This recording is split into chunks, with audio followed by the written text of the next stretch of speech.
If you ever hear voices coming from beneath the floor, don't answer, don't knock, and never, ever ask who's down there. This is the story of a house that listened, and what lived beneath its floors. In 1987, Grace and Robert Henley moved into a farmhouse built in 1874.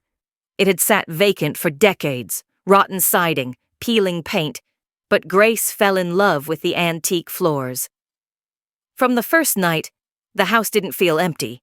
At night, they'd hear soft thumps, sometimes dragging sounds, always under the floor. Grace thought it was old pipes, until she pressed her ear to the living room boards and heard a voice whisper, "Still down here?"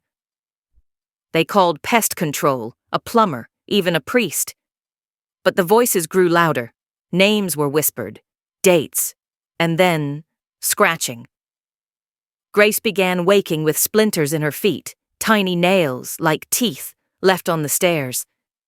She started sleeping in the bathtub, and every night Robert would hear her whispering back through the floorboards. "Who are you talking to?" "The ones waiting." One night, the couple found a trap door under the floor. It wasn't in the blueprints. Just there. Robert pried it open. A narrow tunnel, hand-dug, led downward. The air smelled of copper and mildew. He went down with a flashlight, found hundreds of carvings in the walls, names, dates, messages scratched in desperation. And then, he found a pile of teeth. He ran back up, but Grace wasn't waiting. He called her name. Silence. Except, from beneath the floor, he heard her voice. "Robert, it's so cold down here, please open the door." But he had just closed it. He opened the hatch, no one inside. He called the police. They found no sign of Grace, only deep claw marks inside the tunnel.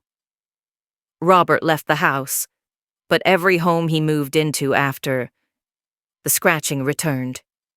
And the voices followed, not just Grace's, dozens, hundreds. If you hear something moving beneath your home, don't investigate. They want you to open the floor because they remember you. They know your name. And they're hungry. Subscribe to my channel for more videos.